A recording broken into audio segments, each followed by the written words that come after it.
Okay, I'm really excited to have this first panel happening. Thank you so much, everyone, for being here. Emily, yeah, I'll let you, I'm going to pass it over to Emily to start our panel off. Great. Thank you. Yeah. Okay, thanks, Rebecca, and thank you for the opportunity to be here today. So I'm on the board of directors of a group called Moms Stop the Harm. I don't know if, for those of you who don't know about Moms Stop the Harm, we're a group of about 3,500 families across the country. It was started in BC and Alberta by a group of moms who lost their children to accidental overdose. And so now we're a much larger group, sadly, for the reasons that we've come together, but we advocate for harm reduction, stigma reduction, evidence-based changes to drug policy, and we provide support for families who have suffered a loss or who are have a loved one currently with living experience. So I came to Moms Stop the Harm in 2017 when my oldest son, he was paralyzed from the waist down because of a drug-related harm. And I work in healthcare, and so I'm sorry, I'm the director of laboratory services in St. John, New Brunswick. And so witnessing his interactions with the healthcare system was really what drove me to join Moms Stop the Harm and advocate for people who use drugs, because it was really horrifying for me as a healthcare worker to witness what he went through. And so I want to start by thanking the people who are here on the panel this morning.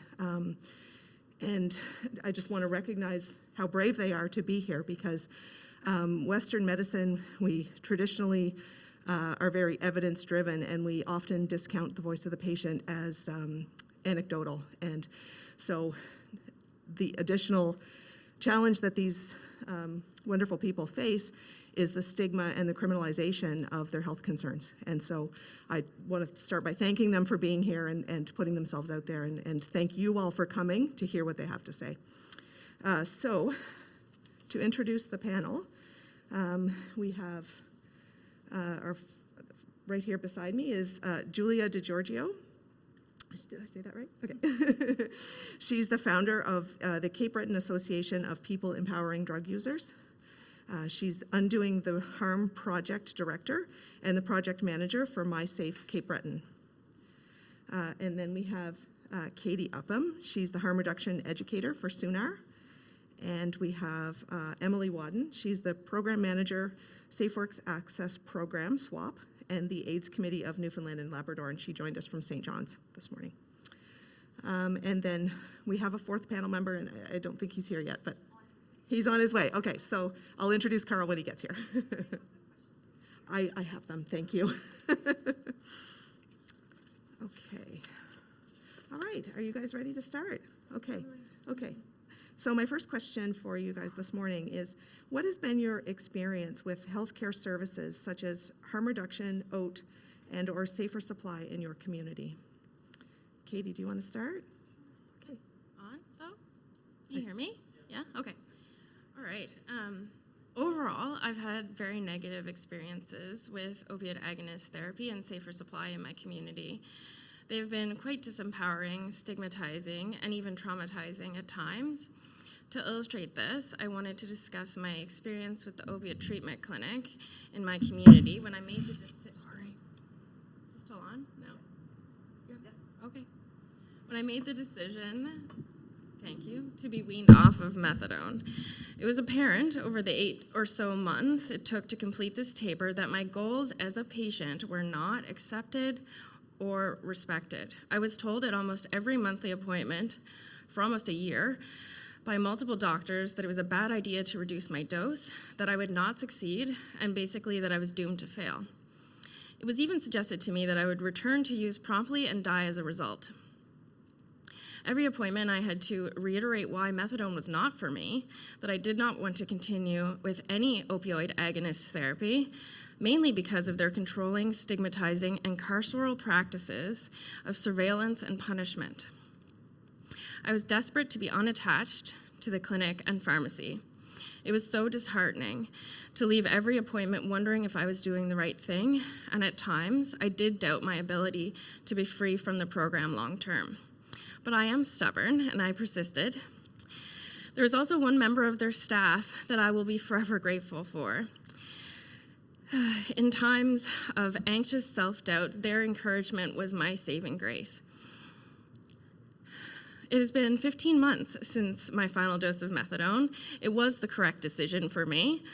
I have been successful, and I'm just so thankful that I no longer have to be subjected to urine tests, countless appointments, and judgmental pharmacists and doctors. I do want to point out, however, through my work in harm reduction, I have learned that not all opioid treatment clinics or doctors treat people this way. This is simply my experience. Care of people who use drugs must be patient-centered. Thank you, Katie. Thank you, Katie. Emily, did you want to? I can. Okay, wow. I don't love to hear my own voice, which is fine. So, yeah, honestly, my experience, this was a large question to answer, and it was overwhelming because there's definitely been a lot of bits and pieces, some pretty good, some not so great, and honestly everything in between. But I think some of the more, I guess, important things, or things that, you know, stand out for me as being, you know, things that have gotten me, you know, to this far. Because I guess some backstory, I've been on Suboxone for maybe like 15, 16, 18 months at the most, maybe. And through that, you know, I started, you know, with a new clinic, a clinic that through my, you know, daytime job as a social worker working in harm reduction, I work with the staff there already professionally. So there is a lot of crossover between personal and professional in Newfoundland, and it just is what it is. I mean, I run and work for the only, you know, primary harm reduction program. So of course we have to work with, you know, the OAT clinics and stuff like that. Sorry. So I think because of that, my experience has probably been a little bit better than most, in all honesty. Some things that stand out for me, like, to be honest, I go there and I know that I can tell them if I've used drugs. I don't fear, you know, being punished or kicked off my dose or losing my carries or anything like that. And in all honesty, is that because, you know, they genuinely believe in my abilities, or is that because they see me as a social worker first and a person who uses drugs second, versus the opposite, in which case, you know, the outcome might be slightly different. So I just want to recognize that, you know, although my experience hasn't been perfect, I definitely have a whole lot of privilege over many people in Newfoundland and Labrador who are on methadone and Suboxone, and I recognize that, like, my situation is definitely unique. But I think it's super important to, and I always say this, and I feel like a broken record, but to me, at the very least, all it takes is one person. All you need is one person on your team. Like Katie mentioned, it was one person that made that difference. And truly, if you can just be that one person that can be constant and consistent and just there for somebody, in all honesty, that in and of itself goes so far. And, you know, the relationship is first, and that is ultimately what's going to lead to success, is that patient-centered relationship. And yeah, I'll probably stop blabbing now, I think. I'll pass it on. Thanks, Emily. No and problem. You bring up a really good point, because you know, about the punitive nature of some of the methadone programs or the OAT programs, and you know, we don't withhold insulin from a diabetic who eats a birthday cake on the weekend. So it's a really important point to make, for sure. Giulia.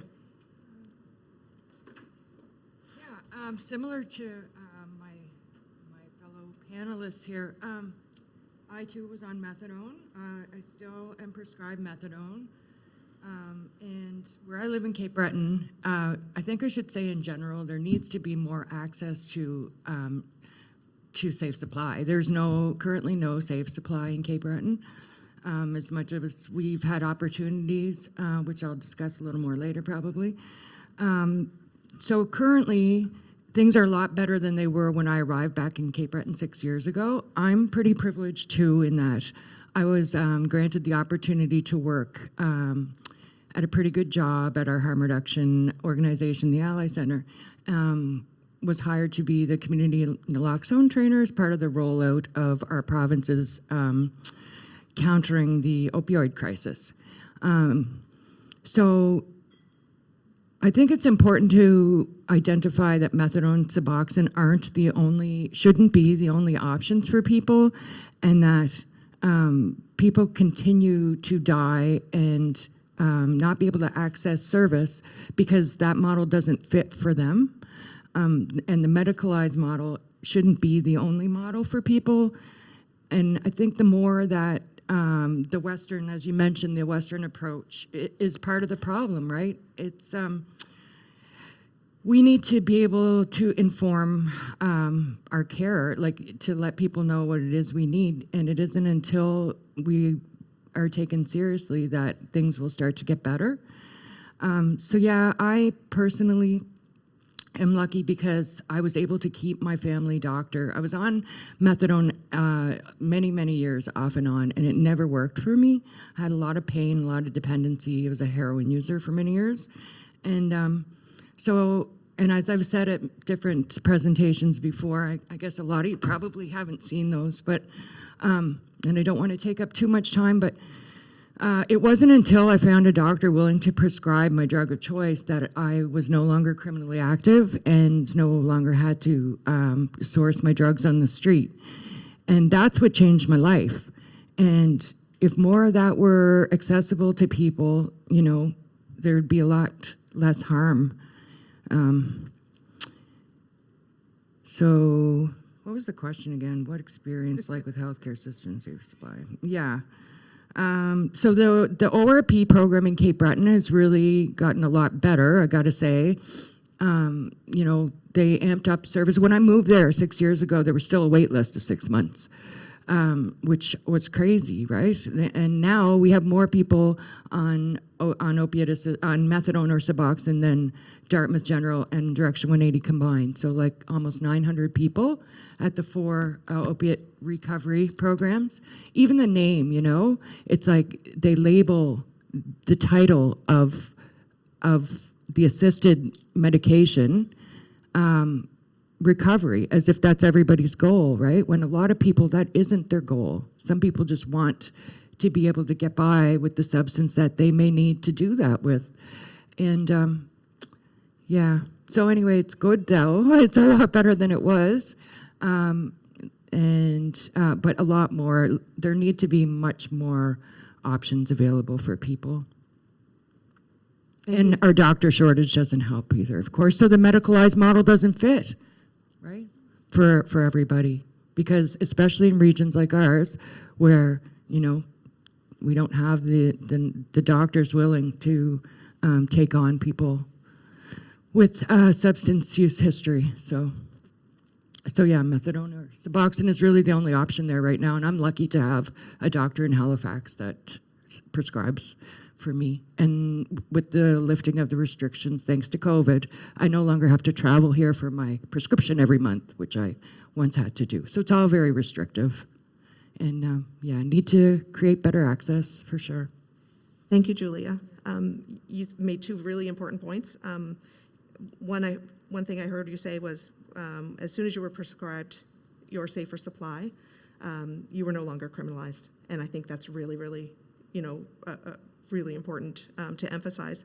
And then the other point is that recovery isn't always the goal. And I think, you know, we have to kind of change our way of thinking to recognize that people who use drugs use for a variety of reasons. And one of them is because they like to. So, okay, next question. What do you see as some barriers to accessing harm reduction, OAT, and or safer supply in your community? Katie? Okay, so I definitely the qualifications. This is really important. The qualifications for take-home doses, which is also known as carry privileges, are way too restrictive and inflexible, which creates many, many barriers. That was another main reason why I decided to come off of methadone and Suboxone. So for me, traditional forms of OAT didn't work effectively. As soon as I maintained on the same dose for over a month, tolerance would quickly develop and I would experience withdrawal. What resulted was a pattern of increasing my dose, which then I'd have negative side effects as a result. So then I would drop my dose back down and the cycle would repeat. So I never found a therapeutic dose. Like, I don't know if that exists, like if my body's different. Like, to me, that's like a myth, at least with traditional forms of OAT that I've tried. The problem was, in order to be considered stable enough to get take-home doses, I need to be on the same dose for months. And that goes back to, you know, our idea of success and what recovery is and what's stable. Like, being on the same dose is stability. So anyway, I couldn't do that. I couldn't stay on the same dose for months. My life was very stable. I never missed doses or appointments. I was working. I wasn't on social assistance anymore. I always had negative drug urine screenings. Regardless of that, I couldn't get carrier privileges for 4 years. Like, it wasn't until COVID that I got carrier privileges. And yeah, that's really upsetting to me. I felt so frustrated and angry that I had to go to the pharmacy daily. I was so responsible and my life had changed and it wasn't recognized. It wasn't, like, I wasn't empowered at all by that. It interfered with my work schedule. I worked at 5 a.m. some mornings. Like, I couldn't go to the pharmacy at 5 a.m. And yeah, it really messed up with my independence. And so I wanted to pose this question: why do we have to earn the right to be independent and autonomous in this way?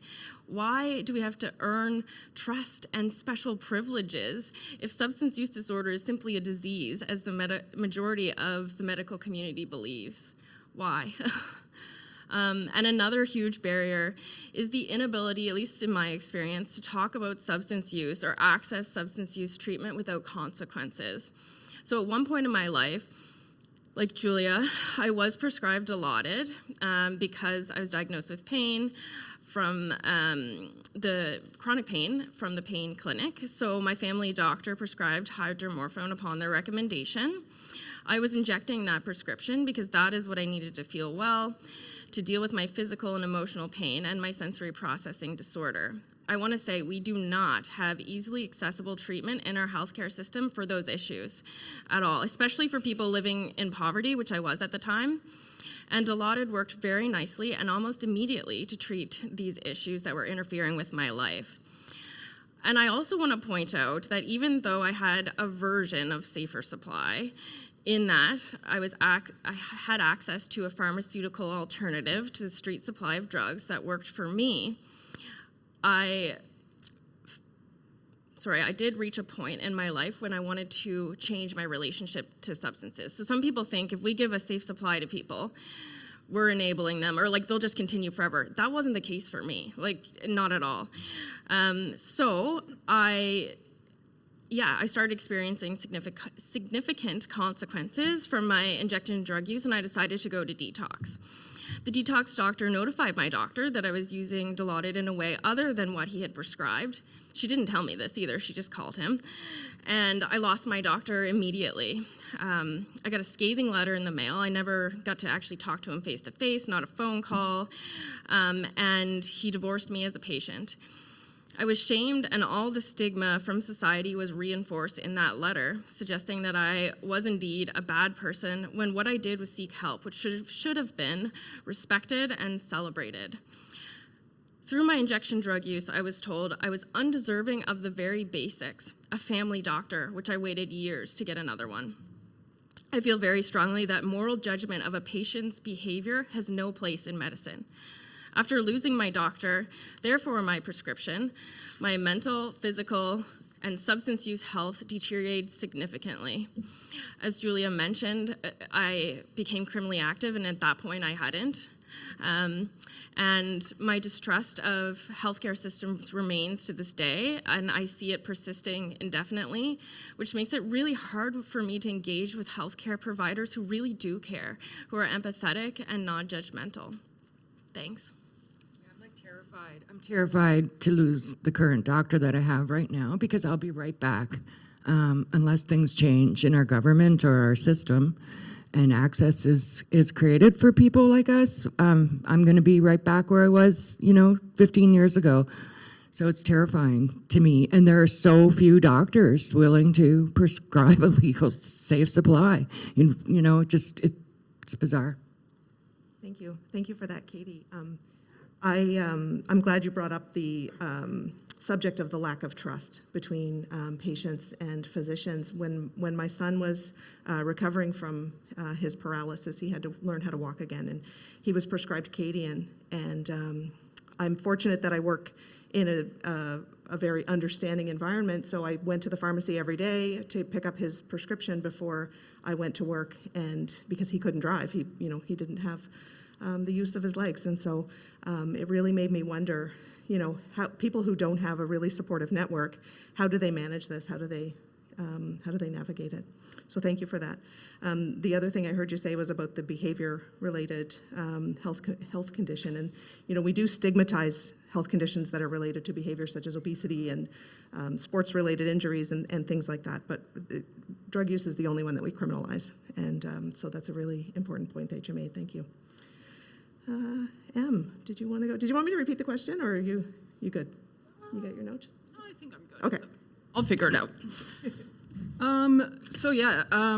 As you know, I'm from Newfoundland and Labrador, and that is typically known as, the forgotten province, the last to do anything, just, sometimes it's forgotten when, people list all the names in Atlantic Canada. Like, it is what it is, we're delayed, it is what it is. So because of that, obviously, we're not ahead on this, safe supply realm in the slightest. Like Colton mentioned, we don't have any forms of safe supply officially, aside from like OAT and methadone and Suboxone, and that's about it. I know there are some doctors who, they're doing it, but they don't call it safe supply. They just call it treating their patient, and they would never be able to conceptualize it as safe supply, and they would deny it almost as if it was like a bad thing.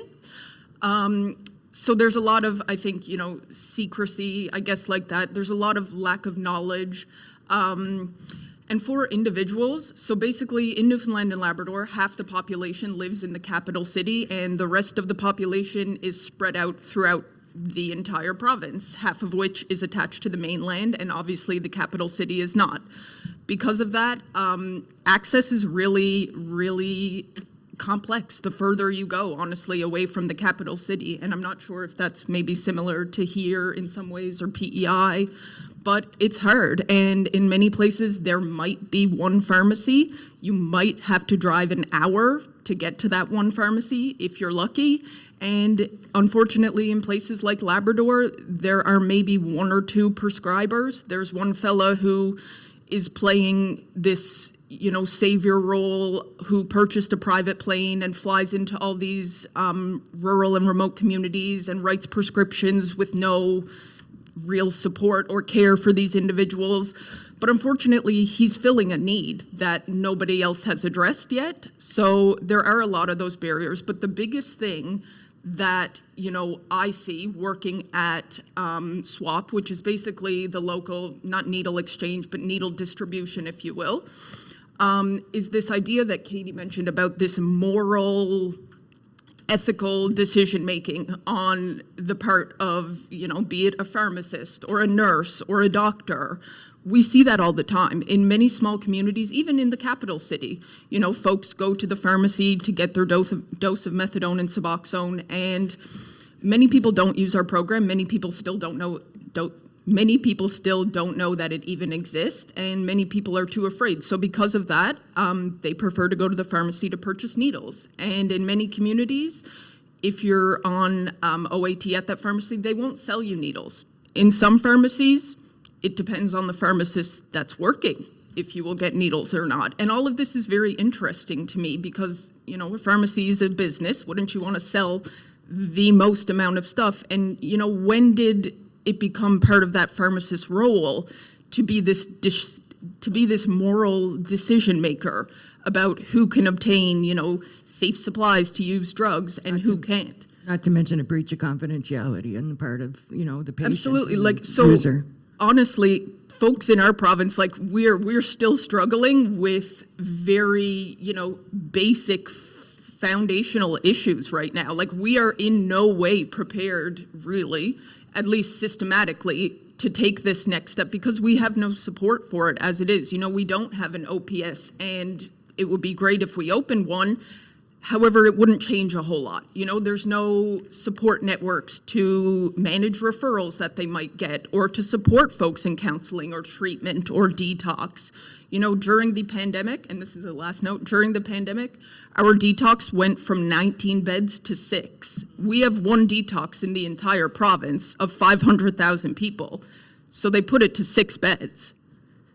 And yeah, so it's going really well in Newfoundland. Anyways.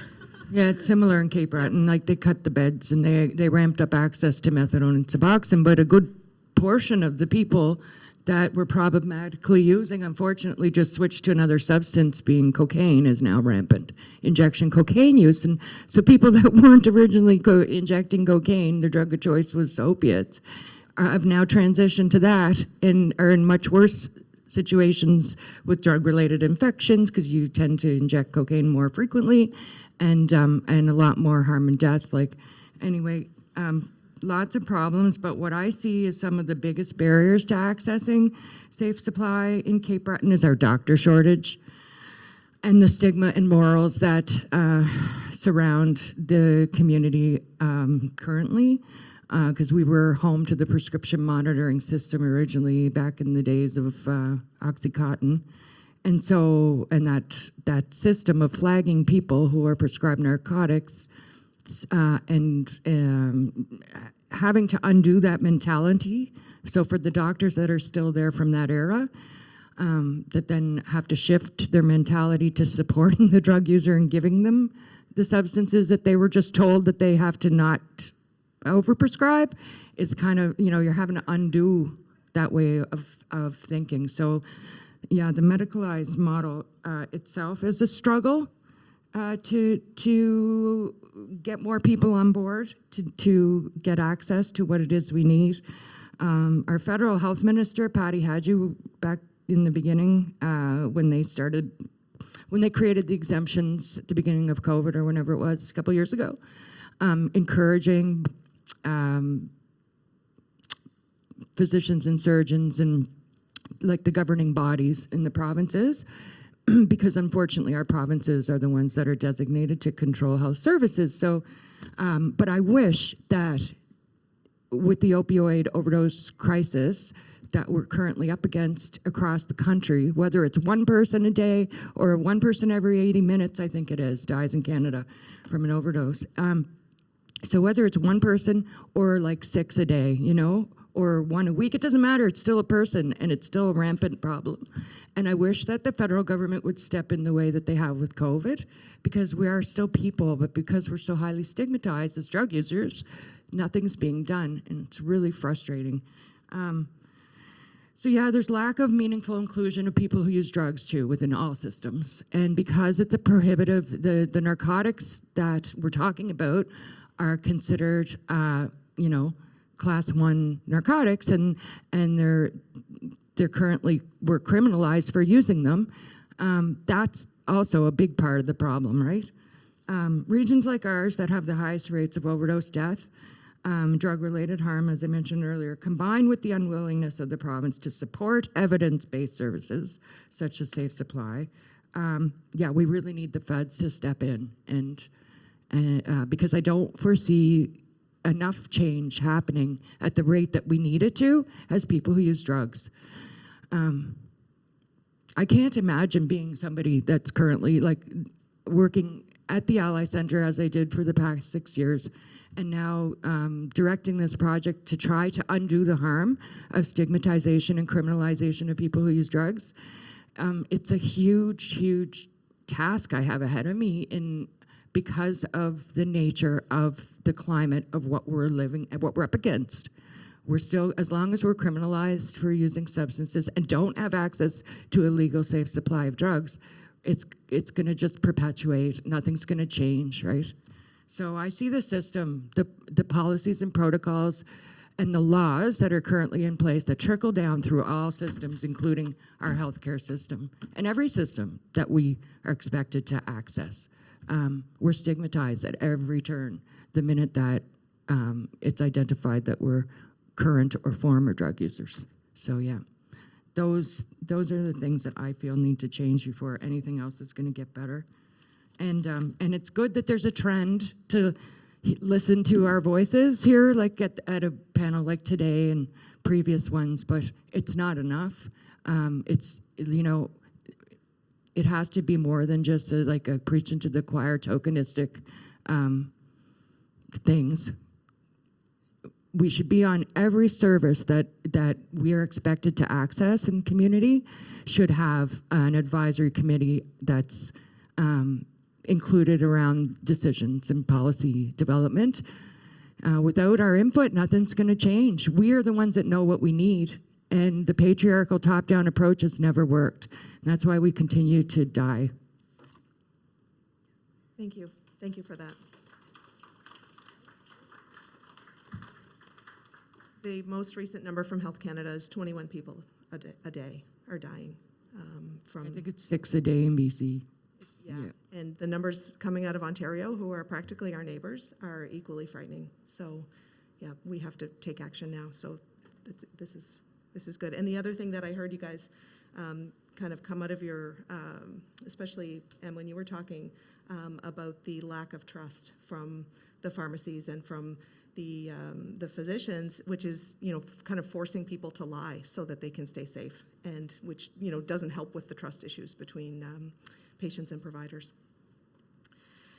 Okay, so my last question is about safer supply models, and you know, we've heard a lot of talk about medicalized models, and there's a few different models that we can see happening in BC, and then also the peer-led model. So can you tell me what safer supply models would work for you and why? Katie, I'll start with you since you've been leading. I want to get it over with. This is good. Okay. So first, I wanted to point out, like, my experience of not being able to find a therapeutic dose with traditional forms of OAT, I think are a really good example of why we need safer supply available to all people who use drugs, regardless of where they live. I think the other panelists have really touched on why it's important as well, but like my experience especially, I feel, yeah, OAT was not for me. Yeah, and the stigma, judgment, and carceral procedures that I was subjected to in accessing treatment for my opioid use, I believe, would make a strong case for why a peer-led model of safer supply would be best. The value of peers providing services to other peers cannot be overstated. We are uniquely equipped to understand the challenges that people who use drugs face in the healthcare and criminal justice systems. And we have the ability to provide understanding and empathy at a level that often others cannot. That being said, I'm in support of any model that is flexible, low barrier, and patient-centered. My ideal safer supply program would be one that does not utilize urine drug screenings due to their inaccuracy, one that rolls out take-home doses quickly and easily and employs people who use drugs. Although the experiences I shared were quite negative, the good news is that it's not all doom and gloom. Like, there exist these practical solutions to the barriers that I faced. It's frustrating. We keep, you know, people who use drugs keep saying, this is what we need, this is what we need. Please help us out. There are solutions here. So given our current drug policy, we desperately need prescribers that see the value of safer supply programs and the importance of giving people who use drugs the trust and agency to run their own lives as they see fit. I would love to see safer supply become completely non-medicalized, as Giulia alluded to eliminate this barrier of lack of prescribers and have compassion clubs be available that are entirely run by people who use drugs. And I think my other panelists are more equipped to answer this question, so mine's short. Sweet, thanks. Pretty much set it up. Oh. Yeah, thanks, Katie. So yeah, so my model, I mean, it would definitely, you know, look like what Katie said and what Giulia will get to, of course. But honestly, I think had I been or had the opportunity to, you know, be subjected to services that had people with any sort of, you know, lived experience, whether they were employed or as, you know, peers or just around anything, honestly, anything. You know, I probably would have heard from somebody a lot sooner that, you know, I didn't need to actually like stop using drugs. Like this tormented me inside for so long, going through treatment after treatment after treatment, because I felt like there was something wrong with me because I couldn't stop and I didn't want to stop. Like there was something in my brain that like couldn't fathom just not touching drugs anymore. Sure, I wanted to change the use, but not, you know, give them up altogether. And it was really hard thinking, you know, feeling these things, thinking these things, and being all alone in that. I was very much, you know, abstinence dominates types of programs, and that's what I was surrounded by. And because of that, I really just had to pretend to be something and somebody and feel these things that I wasn't. And it created a lot of, you know, internal, I don't know, chaos, if you will. That probably, you know, I would have been a lot better off had I come into contact with somebody sooner who could have just said, like, you're allowed to change your relationship with drugs. You don't need to stop them altogether. Like, there are more than these two options, despite what you've been told for years and years and years and years. That definitely would have went a long way. And even still today, you know, being both a person who uses drugs and also a social worker, I still deal with, you know, many of the same moral dilemmas in my head about what I think I should be doing or what I'm allowed to do. You know, stigma is definitely really powerful. Another super important point that I think, you know, needs to be included in whichever model is flexibility. Flexibility of, you know, drug of choice. Like, sure, I'm on Suboxone. Sure, it's been going okay, but it's not enough.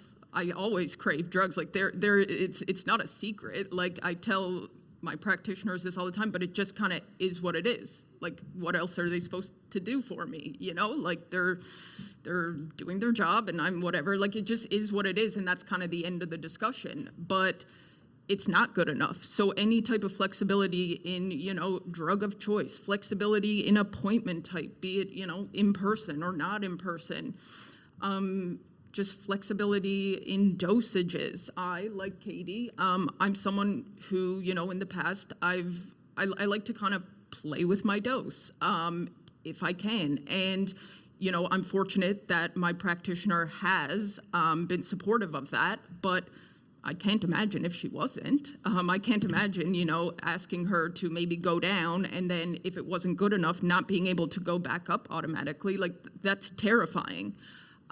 So just this huge flexibility. Flexibility is key. And yeah, I know that was a harsh ending. Sorry, I didn't know how to end it off super smoothly, but you know. No, that's okay. I know. It was great. It was not great. the smoothest person, you know, so. And I heard someone else say that this weekend. I attended a roundtable discussion, and there was a gentleman there who said, you know, he, within 1 month of being a drug user, he knew more about drugs than anybody who could prescribe him any drugs. And I agree with that 100%. I learned more from my son about drugs than I could ever learn from any textbook. So thank you for bringing that up. Okay, Giulia. Yeah, on that note, the peer-led models currently are the most successful. First, I think it's important to say that in Cape Breton, as in Newfoundland, there are no safe supply models right now, like none.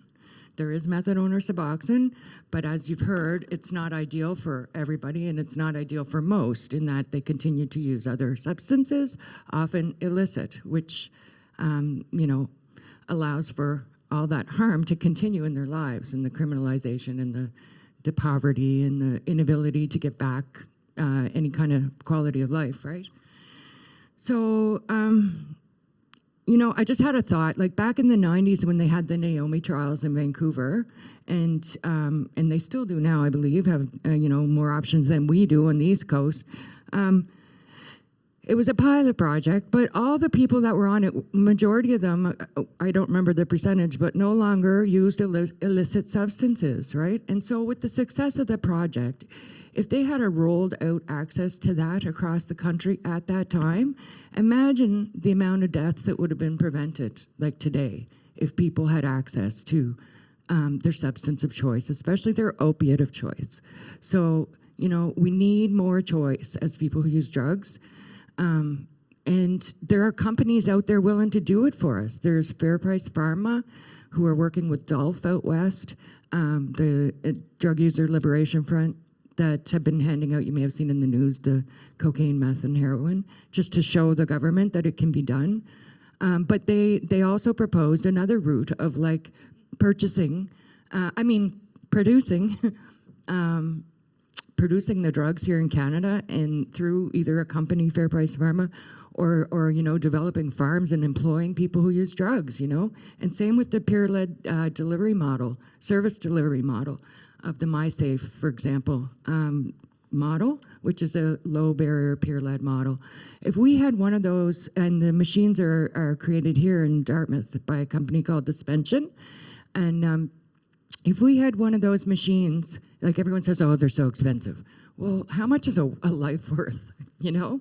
If each rural community had access to one of those MySafe vending machines and a peer-led model whereby, you know, you could talk to somebody that's your peer coming in the door is operating the program, working together with the doctor and a nurse a couple hours a week.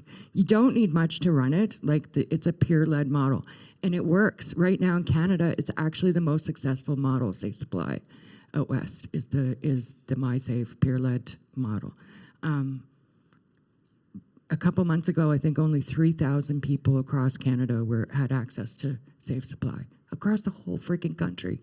You know, it's crazy when you think about the exemptions the federal government put in place and how many doctors and physicians we actually have employed in our country, and only 3,000 people have access to safe supply. Like, why? It's stigma, right? It's there's so many levels of it. It's infiltrated. It's the prohibitive nature of the drugs themselves, the laws, and then we become criminalized, and then people are justified in treating us in that way all throughout all the systems, and that's the combination of those two things have to change. But yeah, of course, a peer-led model would be, or just a legalization and access to safe drugs. Yeah, it would be great if those drugs I mentioned earlier could be distributed to all the existing OPSs, overdose prevention sites, and set up shops like for drug user advocacy groups like CAPE could deliver a MySafe model or a Compassion Club model, or both, you know. But in rural regions where we don't have doctors, where there's such shortages, that model would work wonderfully. We could have this space for the client to come in and have a virtual, however often, consultation with their physician, and then the technician, whoever it is, be it a pharmacist or a technically inclined person with lived experience, could load and maintain the machine, and then, you know, the manager could be also like someone like myself and operate one of those in each community. It would create employment for people that have been otherwise criminalized, able to get back on their feet and get back to their community. It's a wonderful, you know, it's win-win all around. So that would be my ideal model. Thank you, Giulia. And I think it's important to note that even though harm reduction measures are expensive, we save tremendously on the other end with the healthcare costs. My son's hospital visit alone, he was in the hospital for months, and I got the bill for 11 days, and it was $33,000. And so, you know, that didn't include any of his surgeries or anything like that. So Less than the cost of, it's more than the cost of one of those machines. a lot more, yeah. Okay, thank you very much, everyone, for your wonderful answers to our questions. And so now, do we have any questions for the panel?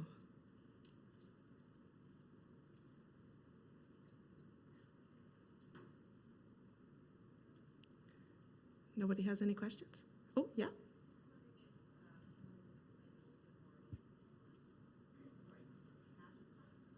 Oh, sure, yeah. So the question is, she's asking if somebody can explain about compassion clubs. So do one of you guys want to take that question? Well, it'd be similar to the way it was before marijuana was legal. People would compile their money and purchase and distribute to people who were part of the club, basically. Similar to what DOLF, the Drug User Liberation Front, are doing right now out west, is fundraising and getting enough money together and then purchasing the substances. Unfortunately, they're doing it on the dark web. But I think they have like sustainable sources now, and then they test all the drugs for purity, and so it's regulated somewhat and packaged, weighed and packaged so that, and when they distribute it, people know what it is they're getting, and there's no adulterants in it is what it says it is. So something like that. Yes.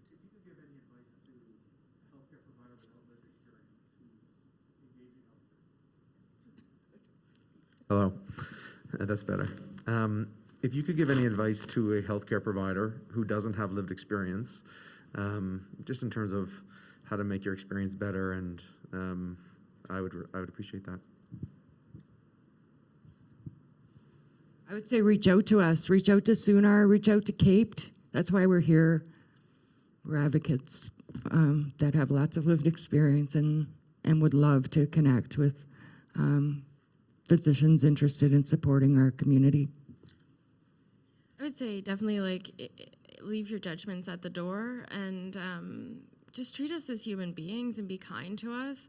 I think people have this idea that, that idea of a person who uses drugs in their head and that we're just all so aggressive and vicious. And if you just are kind to us, we can drop our walls down. And, I just remember those few people that were kind to me, and it made such a difference for me. Like, there is still a person that I want to thank in my community who gave me $20 in Sobe so I didn't have to steal drugs, and people think of that as enabling, but I literally keep driving by their house thinking, I need to write a letter. I need to let people know how important this is. I still remember that was 8 years ago. So just some kindness would go such a long way. And if you could listen to, our needs and what we say is important to us, and don't create your own definition of recovery or stability or what's successful. What I see as successful in my life is very different from Giulia M, from anyone. And if you could just support our goals, ask us what our goals are, and do what you can to support them. But because we're so mistreated, when we do get, a helping hand, somebody extends a hand to us, I really think we just thrive. We just need a network. We just need a few people to believe in us. That's another thing. There's a placebo effect, I've learned. In doctors' belief of a prognosis, not just in a pill placebo effect. So if you say to your patient, I believe in you, you can do this, you've got this. There's they've studied this. There's a placebo effect in that, and if you could just believe in us, because it's hard to believe in ourselves. Just need one person, or, the more the better. We're so highly stigmatized at every turn. As soon as we're identified as somebody who's either currently or formerly used drugs or have a criminal record, it follows us everywhere, and it's so hard to climb back up out of that, so hard, because of the way our society is set up. So, yeah. And like I said, that one person, that can be everything, but patience and authenticity for me, for sure. Just getting to know somebody, asking them about their day and letting them, know that, your day was good too, or this and that. And I find there's a lot of value in, for me as both a practitioner and a patient, I really appreciate just knowing that people are human. I think back, at least in the social work counselor time, back in the day, there was this idea that you kind of had to hide everything about you. You were just there to be a counselor. That was it. Anything else was inappropriate, wasn't relevant, shouldn't be brought up, whatever. But honestly, I appreciate knowing people are human. Do you have a dog? I appreciate knowing that. These little things that just, we're all human. We all go home here and, eat supper, or drive around, or go to the mall. Like, just understanding and knowing that somebody is human and building the relationship authentically from the ground up like that, to me, is everything and can do wonders for sure. I think that we're privileged, though, that us sitting here today. Like, I think that people that are in the throes of it right now, that are homeless, that don't have a doctor, that don't have a, are totally street involved because they have to be there, just barely surviving. I think, realize that those people need support too, and most. And yeah. I was gonna say that there's a power imbalance there too. So I think if you can keep that in mind, which like I can only imagine that would be hard, but there is such a power dynamic there between, like, literally that's all I wanted and needed was my prescription. That's it. That's all I needed to survive. Like, Yeah. that's huge. That's the start. That's that's the power that you have. Literally, like, it can make or break my life, and if you can recognize that power dynamic and try to balance that, as best as possible so that we feel empowered too, and we have like a working relationship together rather than being told, that's what works best, and that's, how we can heal too, if we can just work together. Yeah. The two people that we managed to get on the MySafe, I'm not the manager of the MySafe project because it didn't get off the ground, but it almost did. And unfortunately, people aren't ready to trust us as people with lived experience to be the first and only model in the community, I guess. I really don't know the real reason. I do know, though, that at the provincial level and at your monitoring body, there needs to be more support for safe supply, and those of you who are doing it. And I think if you look at me now and you look at me back before I got a prescription for morphine, and you see how far I've come, I could not have done that without that prescription. And I'm like a completely different person today. I have my own property, I have family, I have everything back in my life, and all I needed and begged for 10 years while I was criminally active was that prescription. And it wasn't until I finally got it that I was able to start putting the pieces of my life back together. And that was the same for all those other people that are like me out there that don't have access. So just remember that. Thank you for that, everyone, and especially thank you, Giulia. I think your story is so powerful, and appreciate that. Thank you. Do we have any more questions? Yes.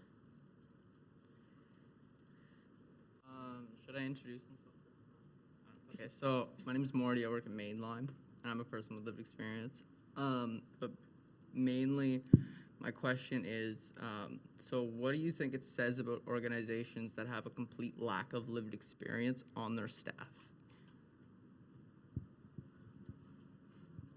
Personally, that's what I was speaking to a little bit earlier. It infuriates me because it would provide that empowerment and that it would turn around that tide of stigma by it being inclusive of us, right? And giving us that opportunity to be the voice of lived experience and support us to move forward in our advocacy and in supporting each other, our community. I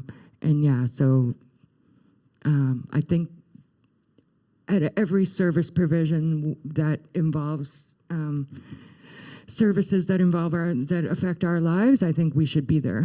So, yeah. Quite frankly, like, if it's, especially when it's harm reduction organizations, I'm like, how can you call yourself a harm reduction organization if you don't have like a large majority of people with lived or living experience? We need to be in managerial positions too. I am quite capable, just saying, and other people who use drugs are quite capable. I'd like to see that as well, and give us training. Give us training. Like, don't stick Provide us, the opportunity to build the skills for sure. like, stick us on a board and we don't know how to be a part of a board meaningfully. Like, meaningfully engage us. Like, we are very capable if we're given support and tools and the opportunity. So no, I think it's super, super important. If we're accessing the services, there should be like a large majority, I feel, of people with lived or living experience. That infuriates me. Thanks. Yeah, no, I agree, and I think that area, it's starting, it's coming along, but unfortunately, it still has a lot of work left to be done. I mean, I know that, some organizations hire people with lived experience, but then, sometimes there's this peer designation that often means, less pay, no benefits, no whatever, or, just all of these little things in terms of no upward mobility or no opportunities to do X, Y, and Z or training. So I think we're on the right track, but there's certainly a lot more that we can do and a lot more accountability, I think, that needs to be had on organizations to promote that. Like, I think that just needs to be integrated into it. Like, you need a doctor, you need a social worker, you need a peer or someone with lived experience. Like, it just should be part of the role at this point, like, or part of the staff. It would create better outcomes for the program, for everybody. 100%. Thank you for that. Okay. Yeah. Stand up because I'm short here. Thank you all for your stories very much. I think it's really powerful for us all to hear that, especially prescribers who are doing this work. You talked a lot about the medical model versus compassion clubs, and I think all of us sitting here firmly believe this should be in compassion clubs, and really we should work ourselves out of a job here. But we're stuck with the medical model right now. And I think you talked a bit about something that I know I struggle with as a prescriber in balancing the fact that my college says I have to have rules and approaches to move person from what they perceive to be one stage to the next stage, which really, affects our ability to give carries, right? Because we're supposed to follow a standardized-ish approach. And how do we balance that with the fact that we don't want to replicate what methadone looks like? We don't want to replicate the stigma and loss of autonomy and, chains to the pharmacy that methadone does. So I'd just be curious to hear about how we can balance those two competing things that we have to work under and want to work towards. With the low barrier peer-led model, more of it. Yeah, I think. It's the one that most people in the country are accessing and benefiting from right now. It's just there are none on this coast, unfortunately, because people want control. The medical system wants to be able to control us, and I guess you guys, the physicians, and regulate everything to the, to that degree. They want there to be social supports, or this is the excuse anyway, that, and this whole collaborative care model approach, clinical model, all it does is put up barriers to people, for people, right? If we were supported to deliver safe supply through a peer-led low barrier model and given one of the machines I mentioned earlier for each rural community, I don't see what the holdup is, and why that model isn't supported. And I don't know what the college is like, or how hard it is to change those regulations. But I wonder, if we can, petition for change in how the colleges sees these carries, and if we can demonstrate through research and,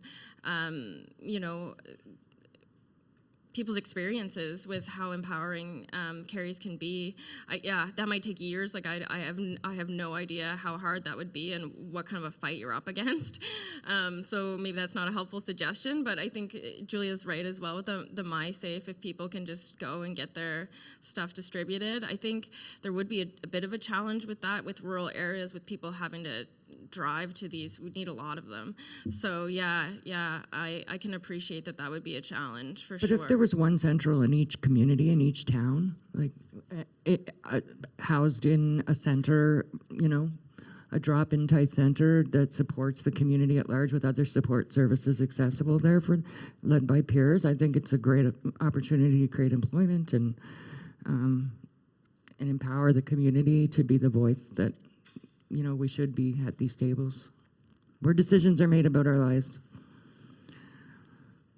I don't have a super duper great answer. I give props to you because I honestly wouldn't be able to deal with balancing the college and prescribing. I would lose it and go rogue, most likely. So that's why I can't do that, obviously. But even just like being, you know, aside from doing your best to balance it, of course, like just being honest with folks about why you can't. Like I find so often it's just folks like are given this yes or no answer with absolutely nothing behind it. And when asked why, it's just, oh, it's the way it is. It is what it is. Like these little flippant answers. And even just explaining the process to somebody and the reasoning, at least for me, goes a really long way, because it gets rid of any idea that like you're the person that's giving them that no for a personal reason and for some personal vendetta. Like it's just more systemic bullshit, It's right? so political, and it shouldn't have any place in our lives, you know, and it does so much.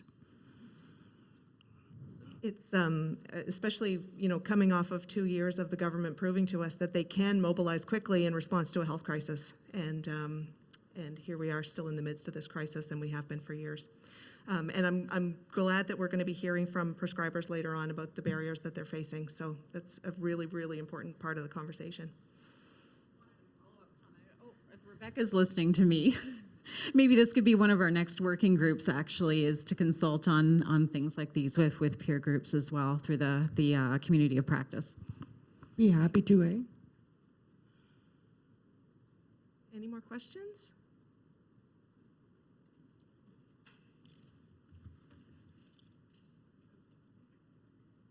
No more questions? Okay. Did you guys have any final comments? We have 4 minutes left. You guys did really well keeping in the time. Just that I really appreciate being able to share my experience and to be respected. Like so far, all of my experiences have been really positive and being honest and open, which I didn't have. So I find these opportunities to be really healing. And yeah, I just appreciate that everybody seems engaged and are really taking it in. And so I really appreciate all of you. Thanks.